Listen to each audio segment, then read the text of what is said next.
They think they're being logical. And that misunderstanding alone is enough to keep someone stuck for years. By the end of this video, you'll be able to spot the exact moment fear disguises itself as being reasonable. And once you see it, you won't be able to unsee it. This kind of fear doesn't feel intense. It feels calm, measured, responsible. It feels like thinking things through. That's why it works.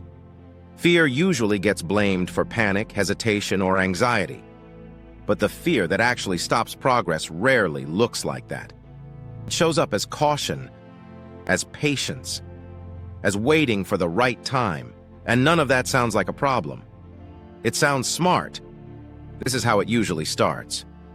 You want to do something that matters. Start something. Change something. Say something. So you pause.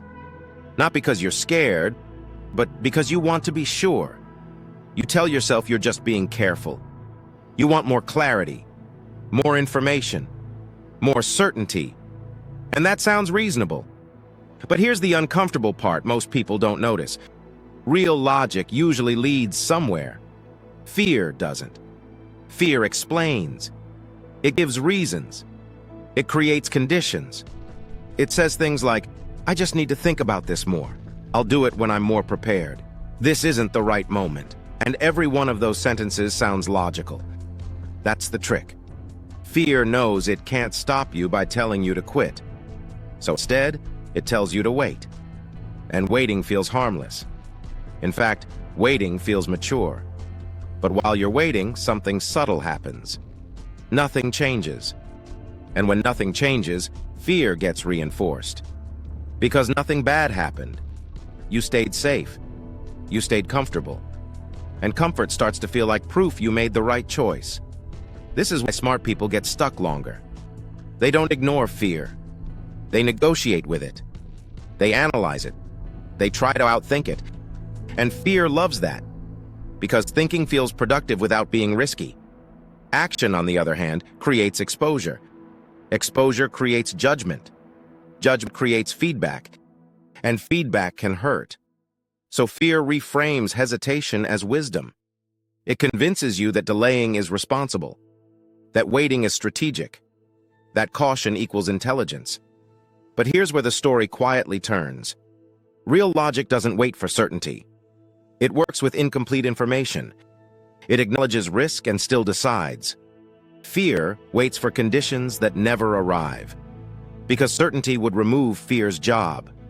So the conditions keep changing. There's always one more thing to consider, one more detail to figure out, one more reason to delay. And the longer this goes on, the harder it becomes to act. Because now action doesn't just mean trying. It means admitting that all that waiting might not have been necessary. That's why fear feels heavier over time. Not because the risk increases, but because the story you've been telling yourself does. This is how years pass quietly. Not in chaos, not in crisis, but in calm explanations. Planning, preparing, waiting.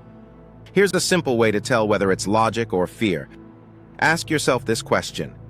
If the decision were reversed, if acting were easy and waiting were uncomfortable, would you still call waiting logical? Or would you suddenly see it as avoidance? Real logic stays consistent. Fear only shows up when something matters. Fear only appears when there's something to protect. Your image, your identity, your sense of being capable. And protection feels responsible. But protection has a cost. Every time fear delays action, it quietly teaches you that you're not ready yet. And the longer that message repeats, the more believable it becomes. Eventually, fear doesn't even need to speak. You start making its arguments for it.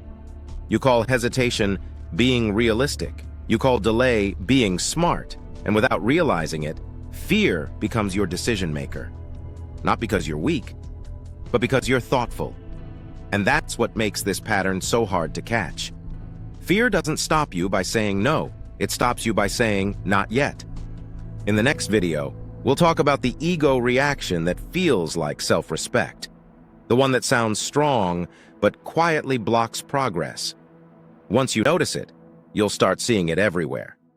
If this helped you recognize something in yourself, subscribe. This channel breaks down the mental patterns that keep people stuck, one small mistake at a time.